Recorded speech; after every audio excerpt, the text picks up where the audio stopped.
Hello guys, welcome back to my channel. तो आइए आज हम देखते हैं प्रश्नावली 9.1 का क्वेश्चन नंबर 6। तो क्वेश्चन नंबर 6 को समझते हैं कि क्वेश्चन नंबर 6 क्या बोल रहा है।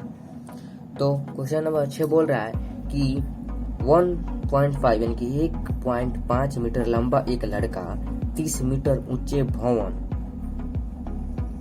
एक भवन से कुछ दूरी पर जो है वो खड़ा है। ठीक है, जब वह ऊंचे भवन की ओर जाता है तब उसकी आंख से भवन के शिखर का उन्नयन कोण 30 से 60 डिग्री हो जाता है। तो बताइए कि वह भवन की ओर कितनी दूरी तक चलकर गया है।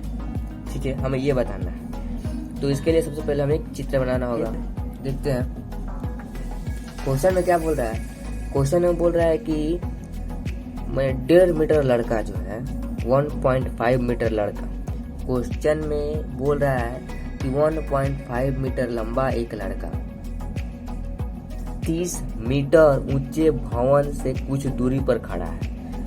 तो ये कोई भूमि है, जैसे कि ये कोई भूमि है जो हम बना रहे हैं, कोई भूमि है। ठीक है, भूमि है जिसमें बोल रहा है कि 1.5 मीटर लंबा एक लड़का। तो ये कोई यहाँ से यहाँ तक मान लेते हैं कोई 1.5 मीटर लड़का है। ठीक है, 1.5 मीटर लंबा जो लड़का है, ये क्या है, ये एक लड़का है। यहाँ से इतना मतलब इतना लंबा है, 1.5 मीटर लंबा है। एक लड़का 30 मीटर ऊंचे एक भवन से कुछ दूरी पर खड़ा है। ऊंचे भवन, ऊंचे। तो यहाँ देखिए ये कोई एक ऊंचा भवन है, ये कुछ दूरी पर कोई लड़का यहाँ पर खड़ा है। 1.5 मीटर लंबा एक लड़का खड़ा है। ठीक है, फिगर को आप ध्यान से समझिएगा। फिगर आप समझ गए तो आपका जो ये क्वेश्चन है वो आसानी से बन जाएगा। ठीक है, तो 1.5 मीटर लंबा एक लड़का यहाँ खड़ा है। यहाँ हमने उसकी हाइट भी लगा दी, इतना हाइट है। ठीक है, ऊंचे भवन की कुछ दूरी पर खड़ा है, यानी कि कुछ दूरी पर खड़ा है। या तो आप यहाँ पर भी कर सकते हैं इसे, यहाँ पर भी, कहीं भी, तो कुछ दूरी पर खड़ा है, हमने यहाँ पर माना है। बोल रहा है क्वेश्चन में कि जब वो ऊंचे भवन की ओर जाता है, मतलब कि यहाँ पर है। ठीक है, और फिर यहाँ पर जाता है, मान लेते हैं यहाँ पर। ठीक है, यहाँ पर जाता है तो ये जाएगा तो इतना लंबा बराबर में है, जाएगा यहाँ पर आ जाता है। ठीक है, अब बोल रहा है कि तब उसकी आंख से भवन के शिखर का उन्नयन कोण जो है वो तो पहले 30 हो रहा है और फिर 60 डिग्री हो जाता है। तो सबसे पहले 30 दिया है, तो 30 और 60, तो सबसे पहले हम 30 को मानेंगे या 60 को मानेंगे, इसमें आप कंफ्यूज होइएगा। तो कंफ्यूज होने की कोई जरूरत नहीं है। यहाँ पर आपको क्वेश्चन को ध्यान से पढ़ना है। क्वेश्चन शुरू में बोल रहा है कि भवन से कुछ दूरी पर खड़ा है, यानी कि जो लड़का है वो भवन से किस दूरी पर खड़ा है, कुछ दूरी पर। ये भवन है, कुछ दूरी पर लड़का खड़ा है। सबसे पहले हमने क्या माना था, कुछ दूरी पर लड़का खड़ा है, यहाँ पर हमने माना था ना। तो सबसे पहले जो दिया है ना उसी को मान लेंगे। तो यहाँ पर खड़ा है तो हम इसको ही मिला देंगे। इसको हम क्या करेंगे, इससे मिला देंगे, क्योंकि इतना लंबा तो लड़का है ना, इतना लंबा लड़का है, इतना लंबा लड़का है। ठीक है, 1.5 मीटर लंबा लड़का है। ठीक है, इतना लंबा लड़का है। अब सबसे पहले बोला है 30 डिग्री, तो सबसे पहले हमने इसको माना है, तो हम 30 डिग्री यहाँ से जब ऊपर शिखर का उन्नयन कोण, जहाँ उन्नयन कोण आता है, तो उन्नयन कोण किसे कहते हैं, तो जब कोई व्यक्ति नीचे से, यानी जमीन से, जब कोई व्यक्ति नीचे से ऊपर रखी किसी वस्तु को देखता है तो उसे हम उन्नयन कोण बोलते हैं। ठीक है, यहाँ देखिए, यहाँ से बच्चा जो है ऊपर देख रहा है, यानी कि यहाँ से यहाँ भवन के शिखर की तरफ दिख रहा है, तो कितना डिग्री का कोण बन रहा है, 30 डिग्री। यहाँ पर 30 डिग्री लगा देंगे। ठीक है, यहाँ तक तो आप लोगों को समझ में आया होगा पूरा अच्छी तरह से फिगर। ठीक है, अब देखिए, अब बोल रहा है कि जब वो भवन की ओर जाता है तो उसकी आंख से भवन के शिखर का उन्नयन कोण कितना हो जाता है, 60 हो जाता है। तो यहाँ से जो है फिर यहाँ दिख रहा है, आगे जाता है, फिर यहीं से दिख रहा है, उसी शिखर को दिख रहा है, तो यहाँ से इसका कितना डिग्री कोण बन रहा है, यहाँ से इसके 60 डिग्री कोण बन जा रहा है। ठीक है, तो अब तक फिगर हमने बना लिया, बहुत आसान होगा। ठीक है, अब सबसे पहले हम इसको ए बिंदु मान लेते हैं, इसको बी बिंदु मान लेते हैं, इसको सी मान लेते हैं, इसको डी मान लेते हैं, अब इसको ई मान लेते हैं, इसको क्या मान लेते हैं, एफ मान लेते हैं और इसको जो है इसको जी मान लेते हैं। ठीक है, अब देखिए आप क्या बोल रहा है क्वेश्चन। देखिए यहाँ पर बोला है ना कि एक लंबा 30 मीटर ऊंचे भवन, यानी कि मीटर पूरा जमीन से लेकर ऊपर तक ना, ए से बी, ए बी जो है, ए बी की हमें लंबाई दे दिया है कितना, 30 मीटर। ए बी की जो लंबाई है, ये फुल लंबाई जो दे दिया हमें 30 मीटर दे दिया है। ठीक है, इसमें हमें लड़का का ऊंचाई भी दिया है, लड़का का लंबाई भी दिया है कि लड़का कितना लंबा है, यानी कि जीबी भी आपका दे दिया कितना, 1.5। ठीक है, तो ये हमारा दे दिया है। तो अब हम सॉल्यूशन की ओर बढ़ते हैं। आइए यहाँ पर देखिए, यहाँ पर ए बी दे दिया है इतना और जी बी दे दिया है इतना, पहले से दिया हुआ है। अब हमें यहाँ पे ए जी नहीं दिया है, तो हमें ए जी की लंबाई हमें ज्ञात करनी, तो ऊंचाई हम ज्ञात कर लेते हैं ए जी की। ठीक है, तो यहाँ पर लिखेंगे, इसीलिए ए जी बराबर क्या हो जाएगा, ये जो फुल ऊंचाई है ए बी की, हम लड़के की जो ऊंचाई, लड़का जितना लंबा है उसको हम घटा देंगे, यानी कि ए बी की लंबाई में से हम जी बी घटा देंगे तो हमारा ए जी निकल जाएगा। तो यहाँ पर लिख लेंगे ए जी बराबर A B minus G B. तो ए बी आपका कितना है, ए बी आपका पूरा, ए बी आपका 30 है, तो 30 माइनस, अब जी बी कितना है, तो जी बी आपका 1.5 ना है, तो 1.5। अब इसको जब माइनस कीजिएगा तो आपका कितना आएगा, तो आपका आ जाएगा 28.5 सेंटीमीटर। यानी कि आपका ए जी का मान कितना आ गया, जो आपका ए जी का मान है वो आपका आ गया 28.5 सेंटीमीटर। ठीक है, यानी कि यहाँ ए जी बराबर 28.5। ठीक है, ए जी बराबर आपका आ गया 28.5। तो जब ए जी आपका निकल गया, तो अब आप देखिए यहाँ पर आपको दो त्रिभुज बन रहा है, एक बन रहा है ए डी और जी, और एक बन रहा है ए एफ जी। तो देखिए हमें इस दोनों का निकालना है, हमें ये निकालना है कि यह यहाँ से यहाँ तक कितनी दूरी तय किया चलने में। तो आइए देखते हैं। तो देखिए, तो अब हम सबसे पहले ले लेते हैं ट्रायंगल ए जी एफ। यहाँ पे लिख लेंगे ट्रायंगल ए जी एफ। ठीक है, ए जी एफ यहाँ देखिएगा, यहाँ तो आपको ए जी दे दिया है कितना, ए जी आपका 28.5 सेंटीमीटर दिया है। ए जी आपका दे दिया, आपको एफ जी निकालना है। क्या निकालना है, एफ जी बोलिए या जी एफ बोलिए। ठीक है, ये हमें निकालना है। तो अब देखिए यहाँ पर क्या है, लंब है, इसे लंब कहते हैं, पी परपेंडिकुलर, और इसको बेस बोलते हैं, आधार बोलते हैं। तो हमें जो है आधार निकालना है। ठीक है, तो लंब बटे आधार किसका होता है, किससे संबंधित होता है, तो लंब बटे जो आधार होता है वो tan थीटा से संबंधित होता है। तो हम यहाँ पे लिखे हैं ट्रायंगल ए जी एफ में, सॉरी यहाँ में छूट गया है, ट्रायंगल ए जी एफ में। ठीक है, तो यहाँ पर हम लंब बटे आधार आ रहा है, हमें तो आधार निकालना है। तो लंब बटे आधार किससे संबंधित होता है, तो वो होता है tan थीटा। तो यहाँ पर लिख लेते हैं हम tan थीटा बराबर क्या है, एक ए जी है तो ए जी बटे एक क्या है एफ जी, तो एफ जी। ठीक है, हो गया tan थीटा, थीटा की जगह कितना है आपका 60 दिया हुआ है, तो tan 60। अब ये मत कर दीजिएगा कि यहाँ पर tan 30 लिख दीजिएगा, हम निकाल रहे हैं ए जी एफ,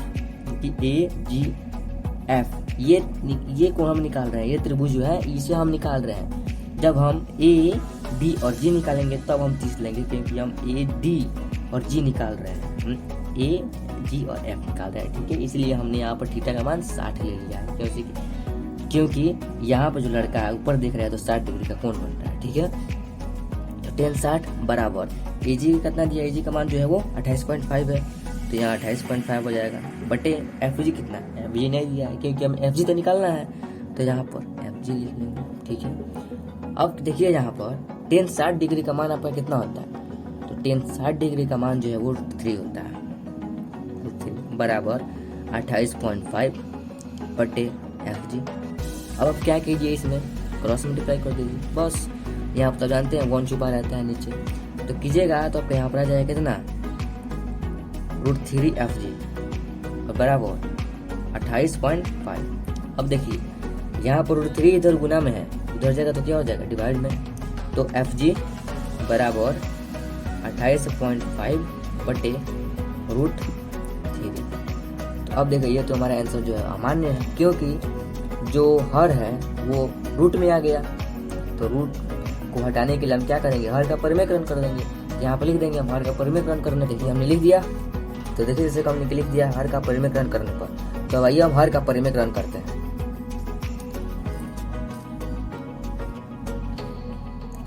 तो देखिए हर का परिमेयकरण करते हैं। देखिए हर का परिमेयकरण कैसे करेंगे, यहाँ पर 28.5 बटे √3।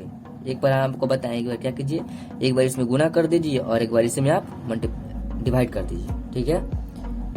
कीजिए तो कितना हो जाएगा, 28.5 √3 बट्टे में √3 से गुना कीजिएगा तो 3 ही आएगा।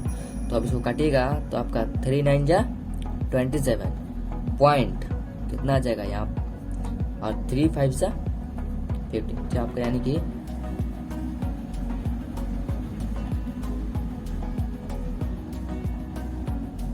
तो यहाँ हमारा आ जाएगा क्या, 9.5 √3। यह हमारा क्या निकल गया, यह हमारा निकल गया सिर्फ ट्रेंगल AGF का, यानी कि इसका ट्रेंगल AG और F, यानी कि यहाँ की दूरी क्या निकल गया, यहाँ तक आपका निकल गया 9.5 √3। यानी कि ये जो बराबर होगा, ये जब बराबर होगा तो ये भी बराबर होगा, ये सेम जो है पूरा, ये पूरा इसके बराबर है, ठीक है। तो अब हमें क्या निकालना है, AG और D, AG और D निकालना है। तो आइए निकाल लेते हैं इसे भी सिर्फ आपको क्या करना है, tan थीटा की जगह पर 30 लगा देना है और ऐसे ही बना लेना है, ठीक है। तो आइए देखते हैं इसे भी। तो देखिए हम लिख लेंगे यहाँ पर ट्रायंगल AGD में, ठीक है, ADG में। अब देखिए यहाँ पर भी 10 कैसे आएगा, ऐसे आएगा। यहाँ पर देखिए कैसे आएगा, हम बता रहे हैं, क्योंकि यहाँ पर भी तो हमें ये याद करना है ना, बेस हमें तो ये दे दिया है, लंबाई जो है, ऊंचाई जो है, जो ऊंचाई है तो दे दिया है। तो ये निकालते हैं, यानी क्या हो जाएगा, tan थीटा बराबर AG बटे, यहाँ ध्यान दीजिएगा AG तो है, AG हमने उतार लिया। अब यहाँ पर GD है, ठीक है। तो जब GD है यानी कि यहाँ से ये फुल्ली यहाँ से लेकर यहाँ तक ना है, ठीक है। अब लड़का जो है, लड़का यहाँ आया, यहाँ पर लड़का यहाँ पर आया है। तो अब हम क्या करेंगे, इसमें हम GE क्या है, ये GF है, सॉरी GF और प्लस FD इसके बराबर होगा। क्योंकि ये जो फूल, मान लेते हैं ये फूल आपका आ रहा है कितना, मान लेते हैं फूल जो है वो 50 आ रहा है, ठीक है, फूल 50 सेंटीमीटर है, ठीक है। और जब हम इसको हम बराबर भागों में बांटेंगे तो कुछ इसी टाइप का होगा। तो ये 25 सेंटीमीटर होगा और ये 25 सेंटीमीटर होगा ना। तो क्या किया हमने, इन दोनों को क्या किया, जोड़ दिया, तब ना हमारा जो 50 था वो बराबर आ गया। तो वैसे ही GD जो है ये क्या है, 2 भागों में हमने बांटा है, इसको बांटा नहीं है, मतलब मानने के लिए हमने बांट दिया है, ठीक है, बांट दिया। तो जब मैंने बांट दिया तो अब इन दोनों को हम जोड़ेंगे तो इसका बराबर ना आएगा। तो वैसे ही यहाँ जो लड़का है यहाँ पर आ गया, ठीक है। जब आया तो हम GD यहाँ पर AG बटे GD भी लिख सकते हो, लेकिन GD की जगह हम GF प्लस FD भी लिख सकते हैं। तो हम लिख लेते हैं GF प्लस FD, ठीक है। तो tan थीटा की जगह कितना है आपका, इसमें थीटा जो है वो 30 डिग्री है, ठीक है, बराबर AG कितना दिया है 28.5, ठीक है, बटे GF कितना दिया है, GF जो है वो 9.5 दिया है √3 प्लस FD तो नहीं दिया, तो FD उतार लेते हैं, ठीक है। अब tan 30 डिग्री का मान कितना होता है, तो tan 30 डिग्री का मान जो है वो 1 √3 3 1/√3 बराबर 28.5 बटे 9.5√3 प्लस FD। अब क्या करेंगे, हम इसमें क्रॉस मल्टीप्लाई करेंगे। क्रॉस मल्टीप्लाई करेंगे तो देखिए 9.5√3 प्लस FD बराबर 28.5√3, कुछ ऐसे होगा। तो अब देखिए, अब तो यहाँ पर कोई गुना में नहीं है, यहाँ पर जो 9.5√3 जो है इधर प्लस में है, और जब जो इक्वल टू क्रेडिट साइड में जाएगा तो क्या हो जाएगा, माइनस में हो जाएगा। तो यहाँ FD बराबर 28.5√3 माइनस कितना हो जाएगा 9.5√3। अब जब हम 28.5√3 में माइनस करेंगे 9.5√3 तो कितना हो जाएगा, तो हमारा आ जाएगा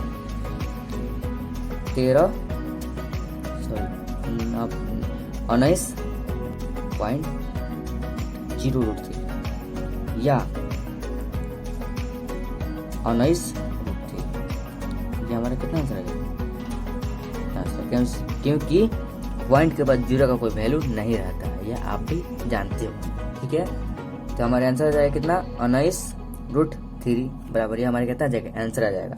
तो हमें देखिए, हमने AGF और AGD हमने तो ये निकाल लिया पूरा, यहाँ से यहाँ तक जो है वो 19√3 है। ठीक है, तो आई होप कि ये वीडियो भी आप लोगों को समझ में आया होगा। तो इस वीडियो को लाइक एंड शेयर जरूर कीजिएगा और इस YouTube चैनल को सब्सक्राइब जरूर कीजिएगा। धन्यवाद।